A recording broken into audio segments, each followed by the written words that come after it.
Hi, எல்லாரும் எப்படி இருக்கீங்க? எல்லாரும் நல்லா இருப்பீங்கன்னு நினைக்கிறேன். அந்த கடவுள் அருளோட நானுமே ரொம்ப நல்லா இருக்கேங்க. இந்த விளாக்ல நம்ம என்ன பார்க்க போறோம், தமிழ் நியூ இயர் நம்ம வீட்டில் எப்படி செஞ்சிருந்ததை பற்றி தாங்க இந்த வீடியோவில் நீங்கள் பார்க்க போறீங்க. நம்ம சேனலை ஃபர்ஸ்ட் டைம் பார்க்குறவங்களா இருந்தால் சப்ஸ்கிரைப் பண்ணிட்டு பாருங்க. அப்போதான் நான் போகிற வீடியோஸ் எல்லாம் உங்களுக்கு வரும். கண்டிப்பா புது சேனல் இது வரைக்கும் சப்ஸ்கிரைப் பண்ண எல்லா நல்ல உள்ளவங்களுக்கும் ரொம்ப ரொம்ப நன்றிங்க. சரி வாங்க நம்ம இப்போ வீடியோக்குள்ள போகலாம்.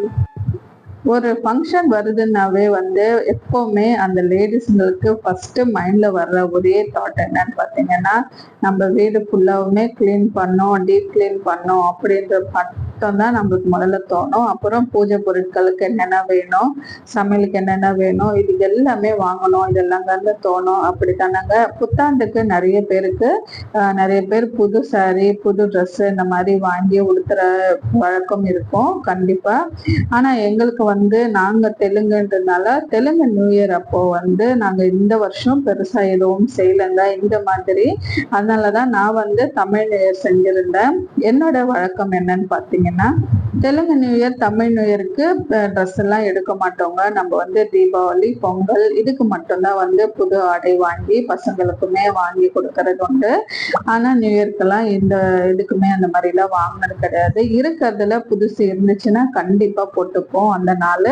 இந்த வருஷம் பாத்தீங்கன்னா நம்ம தெலுங்கு நியூ இயர் அப்போதான் நம்ம வீடு புதுசா மாறினதால நிறைய ஒர்க் இருக்கும் இல்லையா. கண்டிப்பா ஏன்னா வீடு மாத்திரன்றது சும்மா கிடையாது இல்லைங்களா.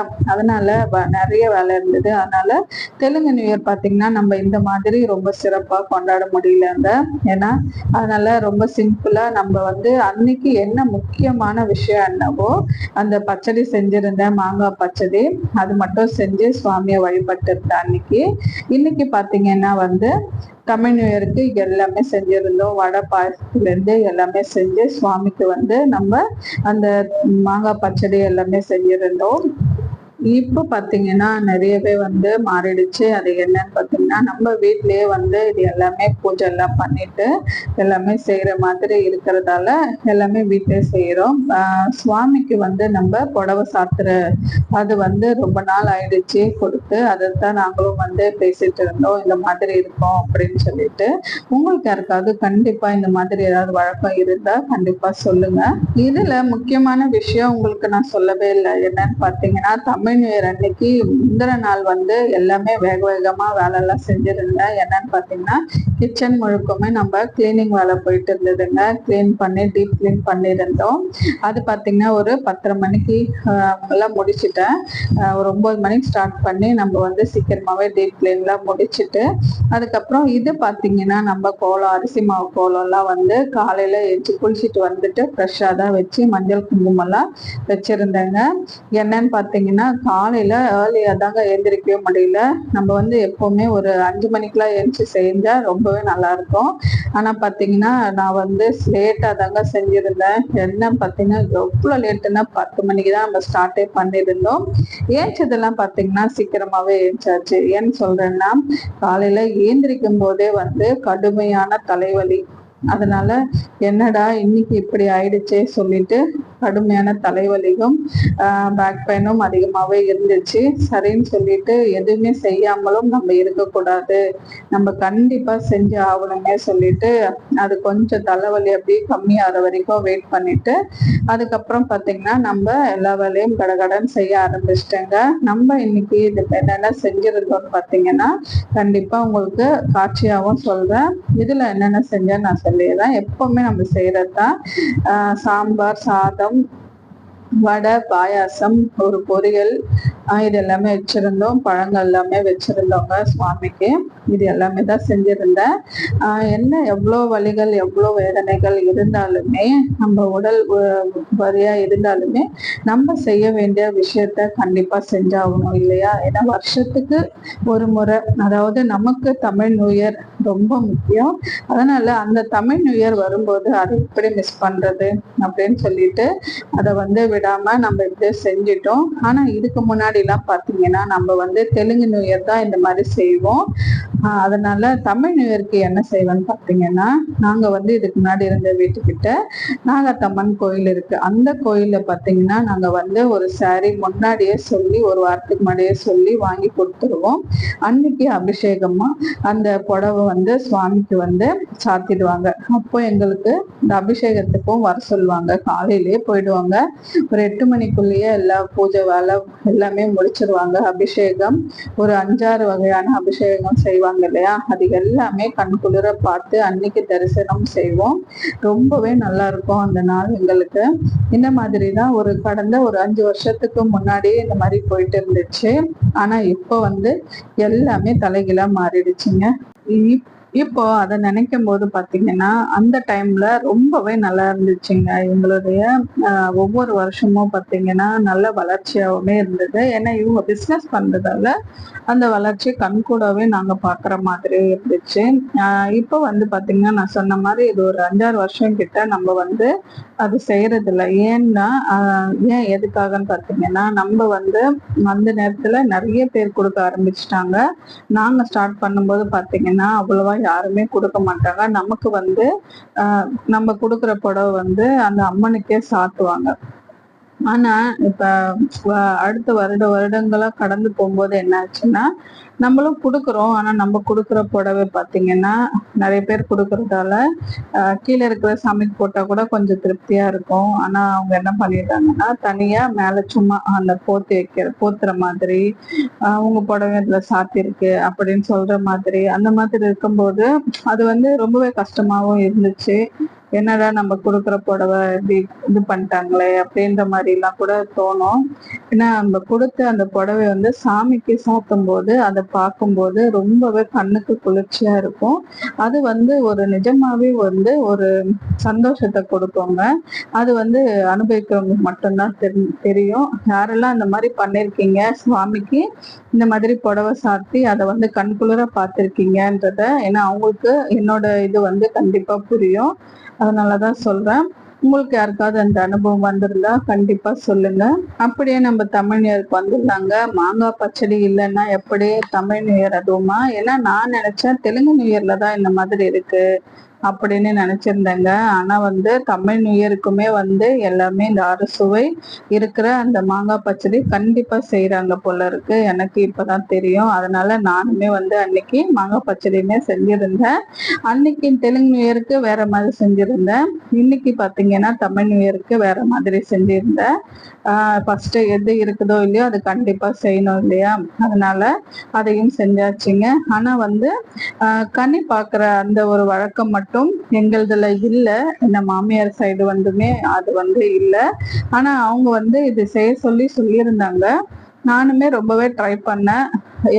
என்ன நடந்துச்சுன்னா சொதப்பலான விஷயம், மா பலா வாழை இது இருக்கணும் இல்லையா, முக்கணிகளும் இருக்கணும். ஆனா எங்களுக்கு பலாப்பழம் மட்டும் கிடைக்கலங்க.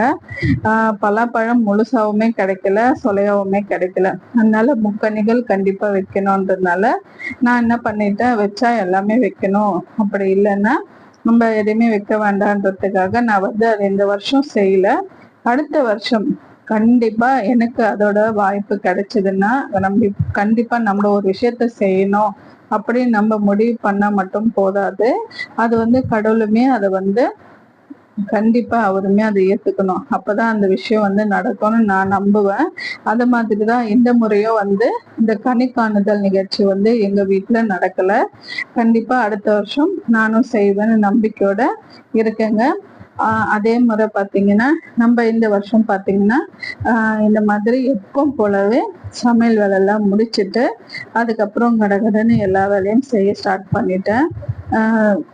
சுவாமிக்கு என்னென்ன எல்லாத்தையுமே செஞ்சது எல்லாத்தையுமே படைச்சிட்டு அப்படியே விளக்கும் ஏத்திட்டு தீப தூப ஆராதனை எல்லாமே காட்டியிருந்தேங்க. தேங்காவும் படைச்சது ரொம்பவே சந்தோஷமா இருந்துச்சு. இதுல ஒரு பெரிய விஷயம் என்ன நடந்ததுன்னா, தெலுங்கு நியூ இயர் அன்னைக்கு பாத்தீங்கன்னா வீட்டுல அவருமே இல்லை. அவருமே வந்து வேலை விஷயமா போயிட்டாங்க. யாருமே இல்லை, பசங்க இருந்தாங்க. ஆனா இந்த வருஷம் இந்த தமிழ் நியூ இயருக்கு பாத்தீங்கன்னா அவருமே வீட்டுல இருந்தாங்க. அதனால பூஜை வந்து ரொம்பவே சிறப்பாவே போச்சுங்க. ஏன்னா அவங்க வீட்டுல இருக்கும்போது அவங்க வந்து தேங்காய் உடைச்சி இது வழிபாடு நடத்தி செய்யும்போது அது ரொம்ப விசேஷமா இருந்துச்சு. இந்த வாட்டி பார்த்தீங்கன்னா தமிழ் நியூ இயர் அன்னைக்கு ஒரு விஷயம் நடந்தது. அது என்னன்றது அது காட்சியா வரும்போது உங்களுக்கு கண்டிப்பா சொல்றேங்க, பாருங்க. ஏன்னா இது வந்து எனக்கு வந்து ஞாபகமே இல்லை சுத்தமா. ஆனா அவங்க சொல்லி அதை வந்து நான் செஞ்சிருந்தேன். ஏன்னா அவங்க கேட்டுட்டாங்களே நம்ம செய்யலைன்னா எப்படி அப்படின்னு சொல்லிட்டு பூஜை எல்லாம் முடிச்சிட்டு இந்த விஷயம் வந்து பண்ணியிருந்தோங்க. இது எனக்குமே வந்து புதுசா இருந்துச்சு. ஏன்னா எப்பவுமே செய்யறது உண்டு. ஆனா ஊர்ல போயிட்டு ஊர்ல அந்த தீபாவளி அன்னைக்கு நம்ம வந்து கௌரி பூஜை எல்லாம் செய்வோம் இல்லையா, அந்த நேரத்துல நம்ம விரதம் இருந்து வழிபாடு அவங்களுக்காக செய்யும்போது விரதம் முடிஞ்சதுக்கு அப்புறம் பாத்தீங்கன்னா அவங்க காலில் விழுந்து ஆசீர்வாதம் எல்லாம் வாங்குவோம். அப்போ அவங்க கையில இருக்கிற ஏதோ ஒரு அமௌண்ட் நம்ம கை கொடுப்பாங்க, ஆசீர்வாதம் பண்ணுவாங்க. அது வந்து நான் சுத்தமா மறந்துட்டேன். ஏன்னா நமக்கு வந்து ஏற்கனவே தலைவலி இருந்துச்சு. அதோட ரொம்ப நேரம் நின்று செஞ்சதால லெக் பெயினும் அதிகமாயிடுச்சு. அதனால பாத்தீங்கன்னா நானுமே வந்து இந்த வேலையெல்லாம் முடிச்சிட்டு சாரி எல்லாம் வியர் பண்ணிட்டு நம்ம அழகா சாமியை வழிபடலாம் அப்படின்னு நான் நினைச்சிருந்தேன். ஆனா வந்து பாத்தீங்கன்னா நம்ம செய்ய ஸ்டார்ட் பண்ணதே வந்து ஒரு 10 மணிக்கு தான் ஸ்டார்ட் பண்ணியிருந்தோம். அதனால டைமுக்கு, அதாவது 3 மணிக்குள்ளேயே வந்து பூஜையும் செஞ்சிடணும் சொல்லிட்டு கடகடன்னு எல்லாத்தையுமே செஞ்சுட்டேன். 2 மணிக்கு எல்லாமே வந்து நான் சுவாமிய கற்பூரம் இது எல்லாமே காட்டி வழிபட ஆரம்பிச்சிட்டோங்க. அதனால நம்ம வந்து சாரிலாம் வியர் பண்ணாமலே வந்து சுடி நார்மலா சுடி போட்டு நம்ம வந்து சுவாமியை வழிபட்டு இருந்தோம். இதுதான் சொல்ல வந்த, வேற ஒண்ணுமே கிடையாதுங்க.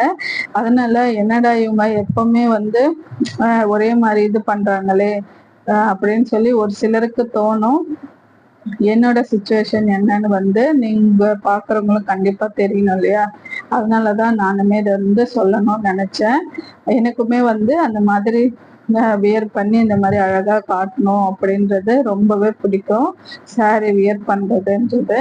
அதனாலதான் இந்த விஷயத்த வந்து சரி சொல்லிடலான்றதுக்காக தான் நம்ம சொல்லியிருந்தேன். அப்படியே கற்பூர ஆரத்தி வெளியில வச்சிருக்கிற துளசி மாடத்தையும் காட்டிட்டு வீடெல்லாம் காட்டிட்டு வீடு முழுக்க அப்படியே வாசனையா இருக்கணும்ன்றதுக்காக நம்ம வந்து தசாங்கம் வந்து தசாங்க பொடி வந்து கப் சாம்பிராணி மாதிரி வாங்கிட்டு வந்திருந்தாங்க. அதையும் போட்டுட்டு ஊதுவத்தி எல்லாம் ஏற்றி கற்பூர ஆரத்தி எல்லாம் காட்டிட்டு வீடு முழுக்கவுமே வந்து நல்ல வாசனையா நிறைஞ்சு அன்னைக்கு நாள் வந்து ரொம்பவே நல்லா இருந்துச்சுங்க. ஏன்னா வீடு முழுக்க இந்த வந்து கற்பூர ஆரத்தி எல்லாம் காட்டி இந்த தசாங்கம்ன்றது வந்து நல்ல வாசனையா இருக்கும். அதனால இந்த கப் சாம்பிராணியில பாத்தீங்கன்னா நல்ல வந்து வாசனையும் நல்லா இருந்துச்சு, வீடு முழுக்கவும் நல்ல நறுமணத்தோட இருந்துச்சுங்க. அந்த மாதிரி நம்ம வழிபடும் போது நல்லாவே ஏதாவது ஒரு கெட்டது ஏதாவது இருந்துச்சுன்னா கூட கண்டிப்பா அது எல்லாமே ஓடிடும். அதுக்காக தான் இந்த சாம்பிராணி புகை வீடு முழுக்கமே பாத்தீங்கன்னா நறுமணத்தோட இருக்கணும். எப்பவுமே நல்ல சக்திகள் வர்றதுக்கு இது வந்து கண்டிப்பா வழி செய்யும் அப்படின்னு சொல்லுவாங்க. அந்த மாதிரிதான் அன்னைக்கு நானுமே செஞ்சிருந்தேங்க. நல்லபடியா பூஜையும் நல்ல நேரத்திலே முடிச்சிட்டோம். இதுதான் நான் சொன்னது. அவங்க தான் வந்து காலில் விழுந்து ஆசீர்வாதம் எல்லாம் வாங்கலையா அப்படின்னு கேட்டுட்டு விட்டுட்டாங்க. நானுமே மறந்துட்டேன் தலைவலி இருந்ததால. அதுக்கப்புறம் வந்து இல்ல, நான் வந்து நீங்க கேட்டுட்டீங்கன்னு சொல்லிட்டு திரும்ப காலில் வந்து ஆசீர்வாதம் பண்ணி சரி நல்லா இருன்னு சொல்லியிருக்காங்க. அதே மாதிரி நீங்களும் எல்லா வளம் பெற்று நல்லா இருக்கணும் அப்படின்னு சொல்லி அவரையும் நான் ஆசீர்வாதம் பண்ணிட்டேன். அடுத்து பாத்தீங்கன்னா ஈவினிங்கா வந்து கோயிலுக்கு போகலாமே சொல்லிட்டு பக்கத்துல இருக்கிற துர்கை அம்மன் கோயிலுக்கு தாங்க போயிருந்தேன். நானு ஆஷி அவருமே வந்து 3 பேருமே கோயிலுக்கு போயிட்டு அம்மனையும் அப்படியே தரிசனம் பார்த்துட்டு வந்துட்டோங்க. ரொம்பவே நல்லா தரிசனம் கிடைச்சது. எனக்கு கோயிலும் நல்லா ஃப்ரீயா இருந்துச்சுங்க. இந்த துர்க்கை அம்மனை தங்கத்திலே இன்னைக்கு அலங்காரம் பண்ணது ரொம்ப நல்லா இருந்தது பார்க்கறதுக்கு. அவ்வளவுதாங்க இந்த வீடியோ முடிவுக்கு வருது. உங்களுக்கு இந்த சேனல் கண்டிப்பா பிடிச்சிருக்கும்னு நினைக்கிறேன். பிடிச்சிருந்தா லைக் அண்ட் ஷேர், சப்ஸ்கிரைப் பண்ணிட்டு பாருங்க. அப்பதான் நான் போற வீடியோஸ் எல்லாமே வரும். அடுத்த வீடியோல பார்க்கலாங்க. பாய்.